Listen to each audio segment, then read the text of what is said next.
Nossas Bíblias em Marcos, capítulo de número 8, versos 27 a 30.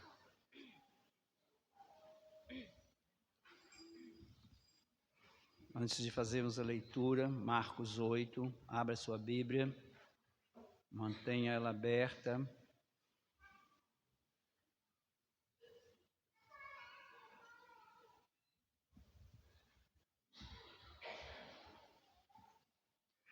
Sempre que o Senhor falava na congregação do seu povo, Ele falava com o povo através da sua palavra.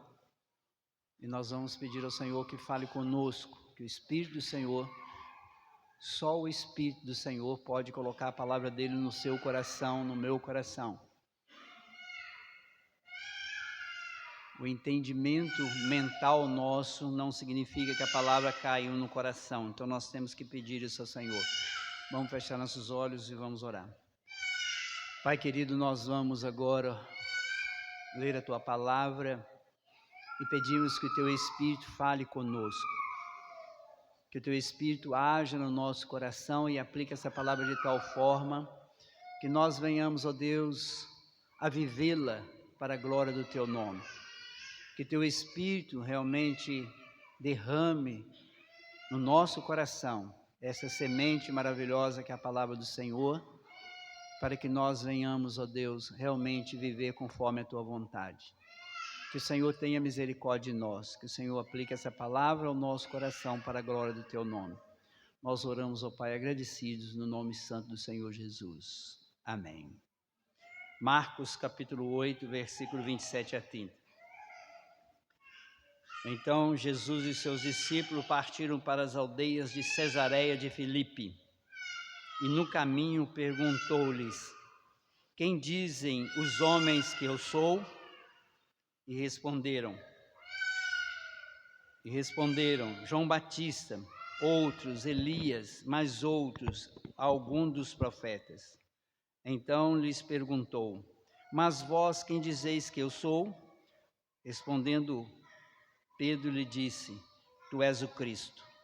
Advertiu-os Jesus de que a ninguém dissessem tal coisa a seu respeito.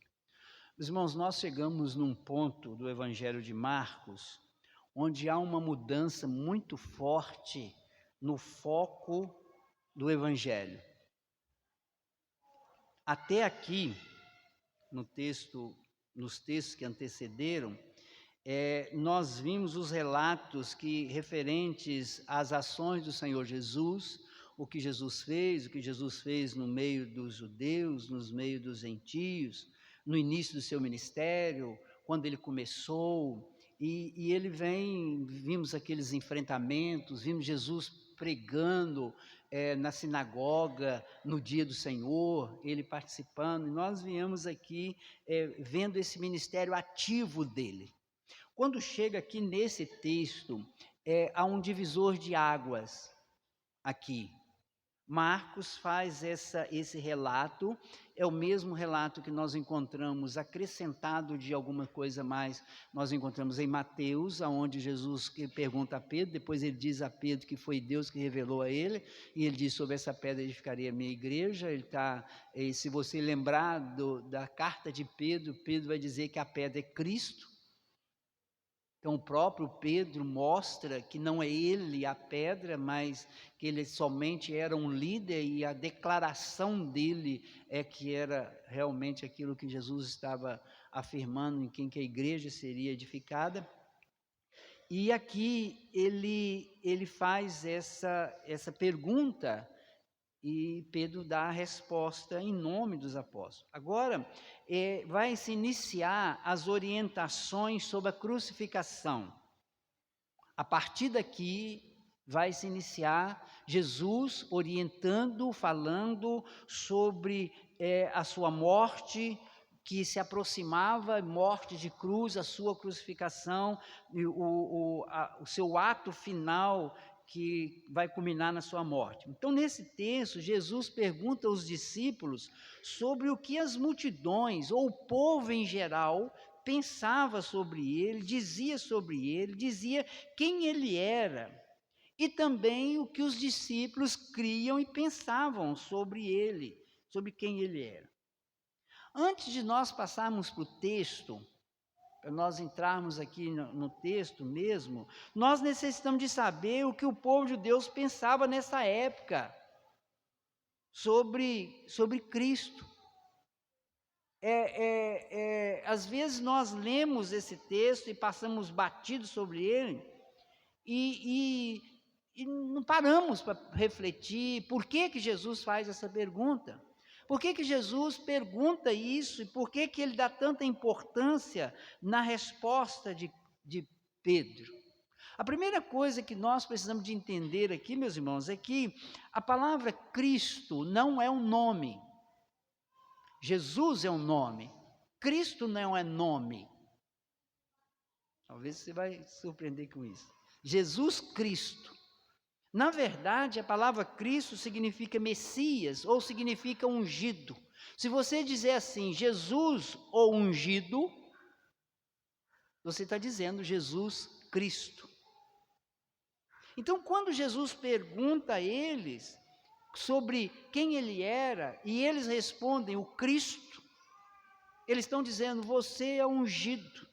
Mas a primeira coisa que nós precisamos de lembrar aqui é que em muitas décadas, os judeus foram escravos de diversos impérios. Durante muito tempo, os judeus sofreram muito com domínio de impérios que vieram sobre eles, e o último império que estava sobre eles nessa época era o Império Romano. Então, um povo que saiu veio lá com a história de Abraão e passa pelo Egito, passa por aquela caminhada pelo deserto, tem o ápice do reino em Davi, agora vem guerras, sofrimento, dores, escravidão, e esse povo passa por tudo isso. E algumas ideias nessa época é necessário que você entenda, para que você possa entender realmente o texto, para que você possa entender a sua vida hoje. Vai tudo culminar no nosso dia a dia hoje aqui, porque é esse o objetivo da palavra do Senhor. Então, os judeus pensavam o seguinte, que antes da vinda do Messias, ou do ungido, haveria uma época de terrível tribulação. Preste bem atenção no que o judeu pensava. Haveria uma época de terremotos, tumulto entre os povos, muita confusão. Haveria uma época de grande tribulação. Então eles aguardavam o Messias, o ungido, o Cristo, num período de tremendas tribulações. Um outro pensamento que eles tinham é que antes da vinda do Messias seria uma época que o mundo se faria em pedaços. No meio desse caos viria Elias, que seria o arauto do Messias. Eles tinham esse pensamento.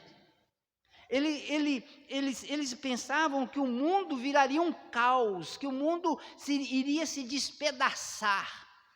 E antes da vinda do Messias viria Elias. Repara na resposta que eles deram. Quando Jesus pergunta, o que eles pensam que eu sou? Aí o que Pedro responde?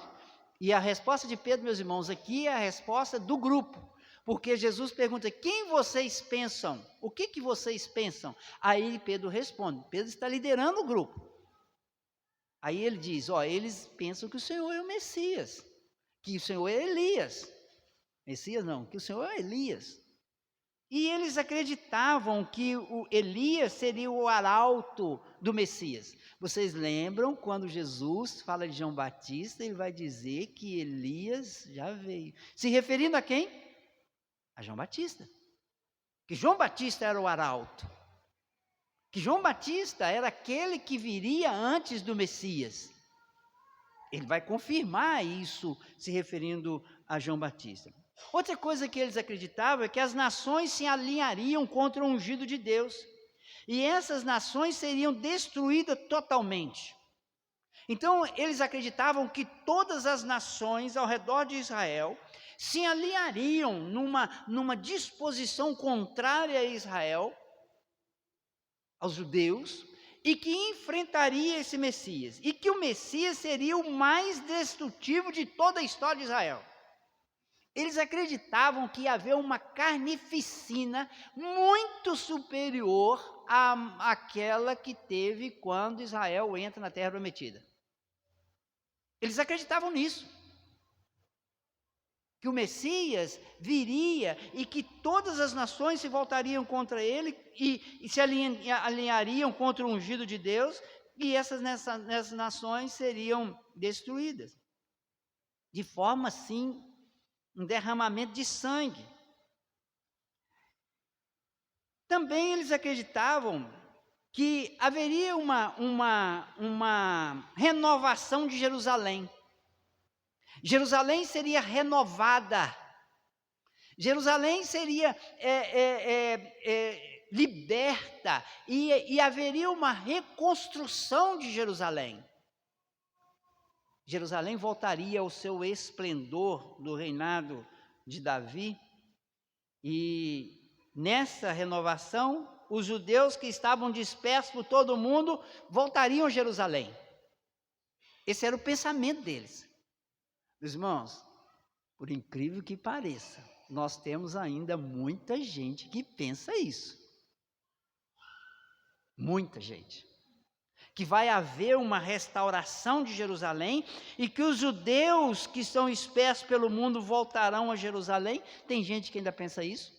Não vou entrar aqui no mérito disso agora, mas era isso que os judeus pensavam, que os dispersos voltariam reunidos em Jerusalém. E que a Palestina seria o centro do mundo, e todo mundo estaria sujeito a ela. Então, no pensamento do judeu, desses homens que estavam ali ao redor de Jesus, eles pensavam o seguinte, que o Messias iria fazer tudo isso, e que a Palestina, ali onde estava Jerusalém, seria o centro do mundo. E todo mundo agora estaria sujeito a esse reino da Palestina, implantado em Jerusalém. É esse o contexto que Jesus começa o seu ministério e segue o seu ministério.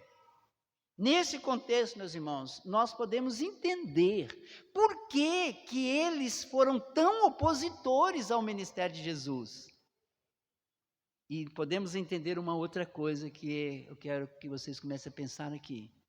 Meus irmãos, Jesus viveu o seu ministério em confronto aberto e claro com tudo aquilo que o mundo pensava ao redor dele.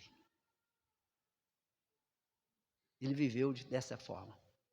Então o texto vai nos ensinar, vamos ver o que o texto tem para nós. No versículo 27, Jesus parte para Cesareia de Filipe, uma região onde Filipe havia construído uma cidade, e pergunta aos seus discípulos o que o povo pensava quem ele era. Então ele faz uma pergunta dizendo assim, o que o povo pensa que eu sou? E a resposta mostra exatamente esse contexto que nós acabamos de dizer, quando ele diz, que dizem os homens que eu sou?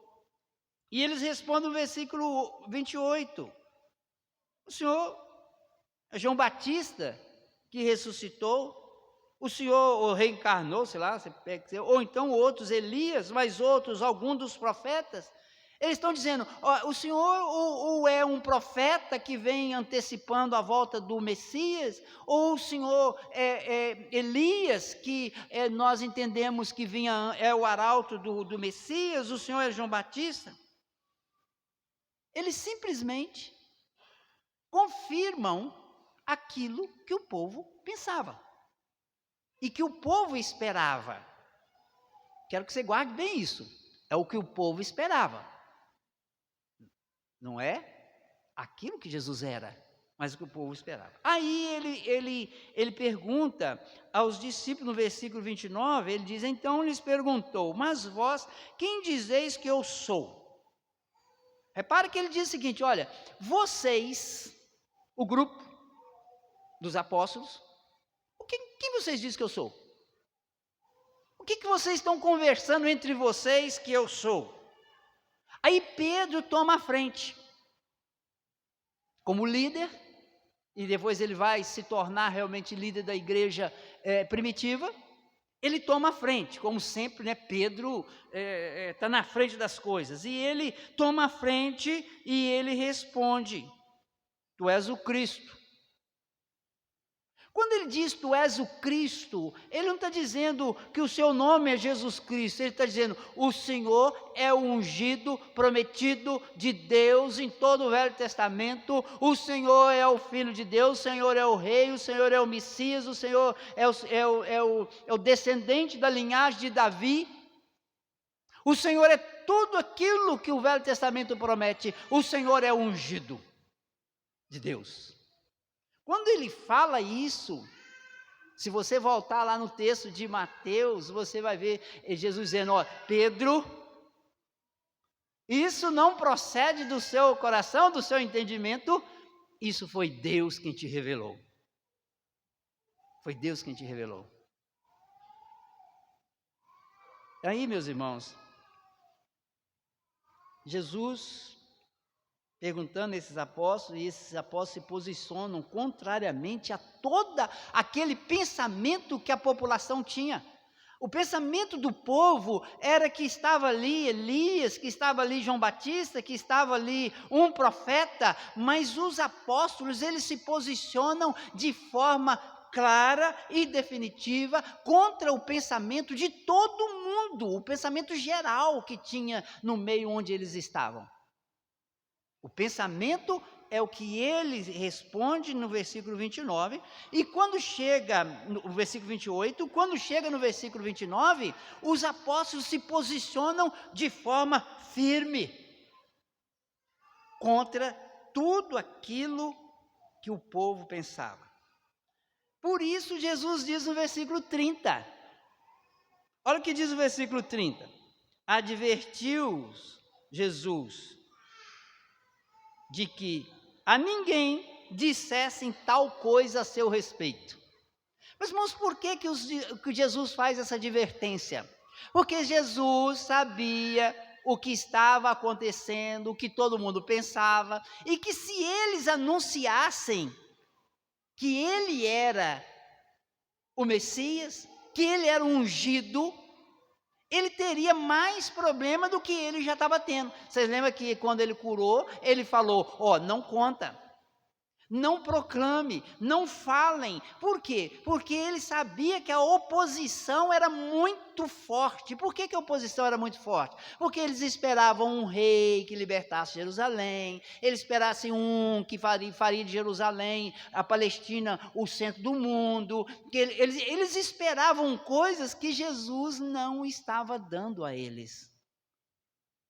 Por isso Jesus diz: olha, não conte isso para ninguém. E a partir daqui, nós vamos ver a partir das próximas mensagens, Jesus vai falando da sua morte e da sua ressurreição, que é contrário exatamente, a morte dele é contrário exatamente àquilo que eles esperavam. Por isso Jesus diz: olha, não conte nada para ninguém. Mas, irmãos, o que esse texto tem para nos falar de Deus? Texto, você vai falar assim: mas o que esse texto tem a ver com a minha vida? A primeira coisa que nós temos que saber é que esse texto nos fala que a palavra de Deus se cumpria. A palavra de Deus vinha se cumprindo. Apesar de que o judeu interpretava as profecias do Velho Testamento de forma errada, mas a palavra de Deus vinha se cumprindo. Quando ele diz, o Pedro diz, o Senhor é o ungido, o Senhor é o Messias, o Senhor é o Cristo, está cumprindo toda a profecia do Velho Testamento. Então, o que nós precisamos de aprender sobre Deus aqui nesse texto é que Deus é fiel à sua palavra. Deus é fiel à sua palavra. Você tem que ter isso sempre no seu coração, porque Deus é fiel à sua palavra. Segunda coisa que esse texto nos ensina sobre Deus é que o Filho ungido estava presente entre os homens. A segunda coisa que você tem que aprender: o que esse texto está nos dizendo, quando Pedro faz essa afirmativa, ele está dizendo: o Filho de Deus, o ungido de Deus, o Messias, o Cristo, está entre nós. O Senhor é o Filho do homem. Por isso, lá no texto de Mateus, ele pergunta: o que eles dizem do Filho do Homem? O que eles dizem? Aí Pedro diz: tu és o Cristo. Então nós precisamos de aprender aqui, é que o nosso Deus, o que esse texto nos ensina, é que esse Filho ungido, ele vem entre nós, ou seja, um Deus misericordioso, que envia o próprio Filho para estar no meio dos homens, para falar aos homens, para estar com eles. Terceira coisa que esse texto nos ensina com relação a Deus, é que o plano da redenção prometido já estava próximo do seu momento mais importante. Esse texto nos ensina que o Deus restaurador, o Deus que havia prometido lá no Éden, que esmagaria a cabeça da serpente, que pisaria na serpente e que fez que todo o projeto eterno para a redenção da sua criação estava no processo de caminhada.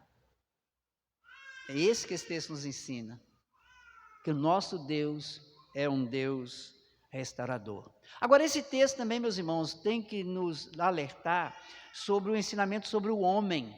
O que esse texto nos ensina sobre o homem? Mais uma vez, a Bíblia vem colocar para nós os dois grupos de homens que existem neste mundo. Um grupo que não conhece o ungido, um grupo que natural não conhece a Cristo, um grupo que não entende a ação do Messias, um grupo que acredita que Jesus era Elias, que Jesus era João Batista, que Jesus era um profeta, mas não vê ele como Cristo. Esse é o primeiro grupo. É o grupo daqueles que muitas vezes estão próximo de nós, que não enxergam a Jesus como o Cristo ungido que veio morrer pelos nossos pecados. Nós temos pessoas próximas de nós, amigos nossos, eu espero que aqui dentro não tenha ninguém nessa situação, mas é a situação daqueles que nunca vão ter Jesus como Senhor da sua vida e que nunca serão cobertos pelo sangue do Messias, pelo Cristo. Mas tem um outro grupo. Qual é o outro grupo? O outro grupo que, apesar de todo aquele monte de ideias que o judeu tinha, esse grupo via Jesus como Cristo. A resposta de Pedro, se referindo aos seus companheiros apóstolos: nós cremos que o Senhor é o Cristo, nós cremos que o Senhor é o Filho de Deus, nós cremos que o Senhor é o prometido que veio restaurar o reino de Israel, não na ótica do judeu, mas na ótica de Deus, a restauração espiritual do seu povo, o retorno à presença do Pai, poder chegar diante de Deus. Então, nós temos esses dois grupos de pessoas aqui no texto que nos mostra isso. Agora, meus irmãos, para que serve esse texto? Para que serve? A gente lê um texto desse, e para ser sincero com vocês, muitas e muitas vezes eu já li, e a gente passa batido. Vai ler o texto da frente.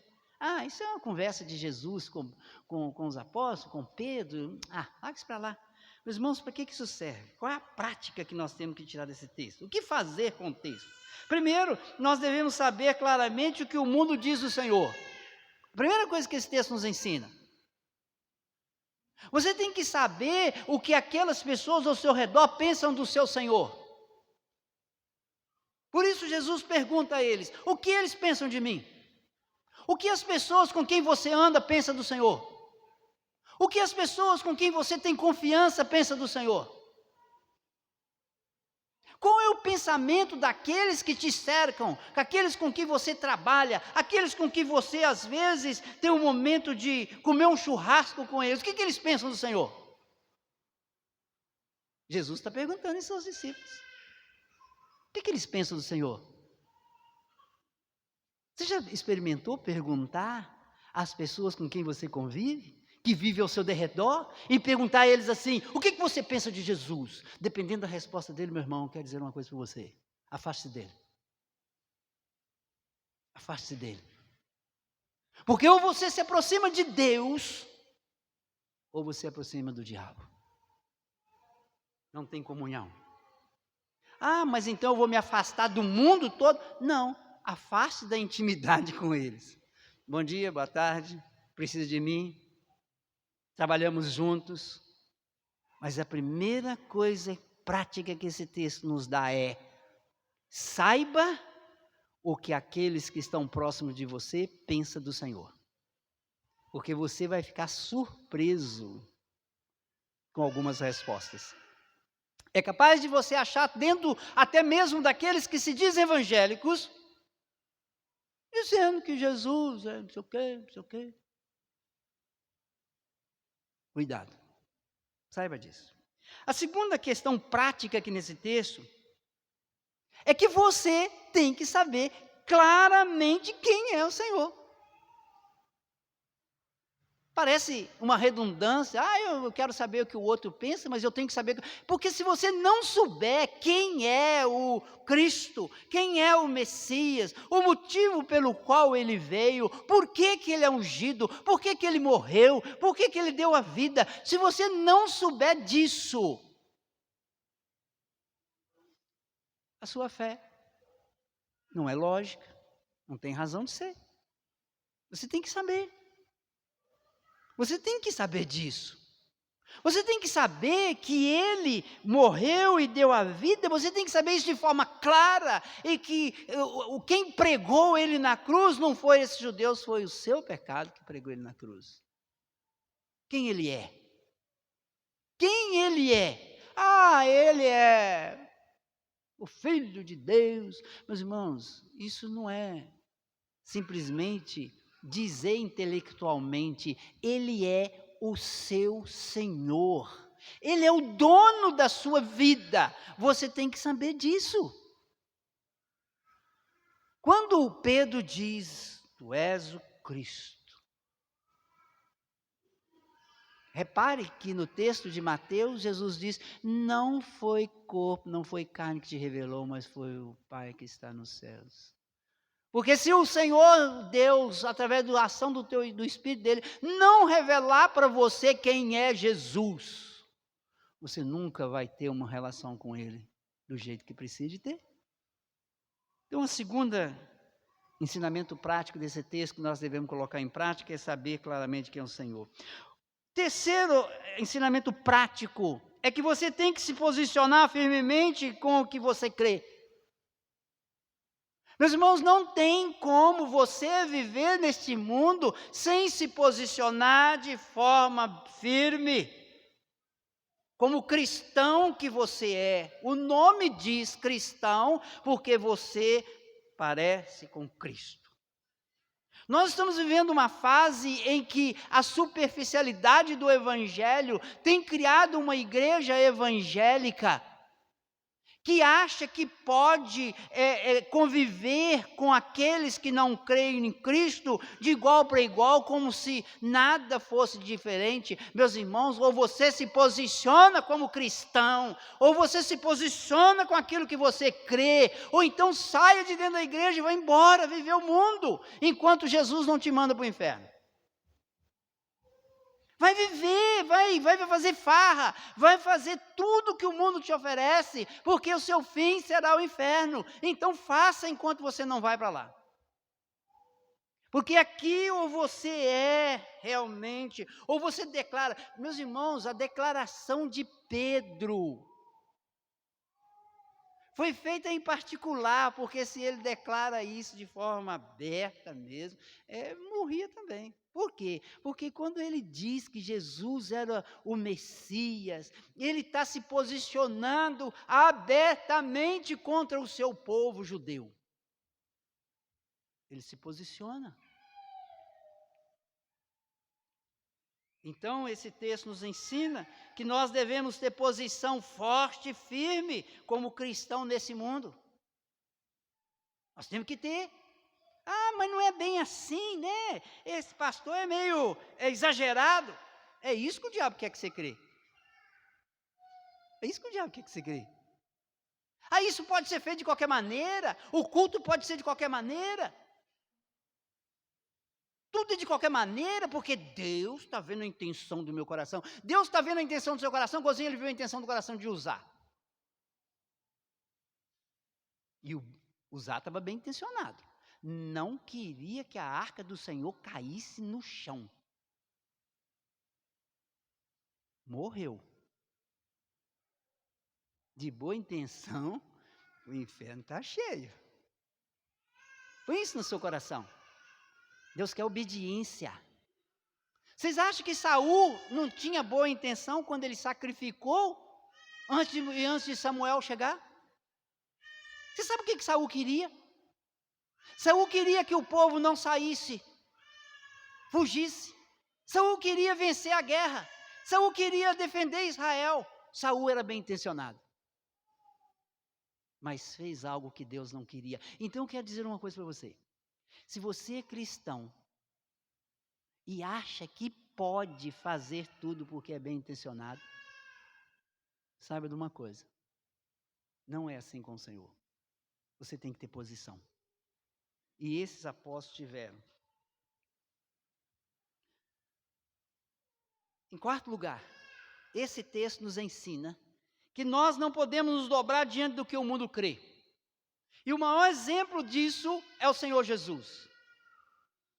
O Senhor Jesus, o mundo queria fazer dele rei. Uma prova clara e evidente disso é quando Jesus entra em Jerusalém na semana da sua morte. Na semana que antecedia a sua morte. Quando ele entra em Jerusalém, eles jogam as folhas de palmeira e diz: Hosana, bem-vindo seja o rei de Israel. Se Jesus quisesse se tornar o rei civil, se Jesus quisesse fazer um levante contra o Império Romano, se Jesus quisesse fazer tudo aquilo que o povo acreditava, ele teria feito. Mas o que ele faz? Entra montado num jumentinho e vai para a morte. Meus irmãos, não se dobre diante do que o mundo crê. Não se dobre. Morra. Morra. Mas morra como o povo do passado morreu nas perseguições à igreja primitiva. Morra de cabeça erguida. Não se dobre. Pode ser taxado de exagerado, fanático, sei lá, tem tanta coisa que eles falam aí que não... Eu dou tanto valor a isso que eu nem guardo as palavras. Mas uma coisa é certa: você é cristão. Não se dobre diante daquilo que o mundo crê. Não se dobre pela maioria que muitas vezes se diz evangélico, que diz que muitas vezes que é cristão, que é isso e que é aquilo, e na verdade não é, porque vive em comum acordo com o mundo. Não se dobre. Quando Pedro diz, tu és o Cristo, ele está dizendo assim: eu não vou seguir a cabeça de judeu, eu não vou seguir a cabeça desses escribas, desses fariseus. Tu és o ungido de Deus, aquele que Deus prometeu que viria. Eu não vou acompanhar eles, não. Eu penso, vejo, creio e vou afirmar aquilo que eu creio. Eu vou afirmar o que eu creio. E se para isso for preciso perder o meu pescoço, que seja assim. Meus irmãos, nós estamos vivendo uma fase dessa. Nós estamos vivendo isso. O que tem de gente por aí, através da internet, através dos tribunais e de outras coisas mais, querendo estabelecer para nós, a Igreja do Senhor, o que nós cremos. Queremos definir o que nós podemos fazer ou deixar de fazer, querendo colocar cabresto na Igreja do Senhor. A Igreja do Senhor foi comprada com alto preço, com sangue, e essa igreja tem que dar o sangue pelo seu Senhor. Não importa. Então, meus irmãos, coloque isso na sua cabeça. Esse texto, para encerrar, mostra claramente que você deve saber o que o mundo diz do seu Senhor. Você deve saber claramente o que você pensa, o que você crê do seu Senhor. Você deve se posicionar firmemente com aquilo que você crê. firmemente com o que você crê. E você não pode se dobrar diante do que o mundo crê. Porque o mundo não estabelece regra para a sua fé. O mundo não estabelece. Se você está vivendo com pessoas até mesmo que se dizem cristãos, mas que são liberais, que tratam a vida da fé cristã de qualquer maneira, afaste-se deles. Afaste-se deles. Porque eles não entenderam ainda o que é crer no Messias. O que é crer em Jesus, o Cristo. Não vou dizer Jesus Cristo, é Jesus o Cristo. E é esse o nosso Senhor. Que o Senhor tenha misericórdia de nós. Que o Senhor realmente nos faça hoje como cristãos que não fazem concessão com o mundo, com aquilo que o mundo pensa, mas que nós tenhamos realmente firmeza na nossa posição como cristão.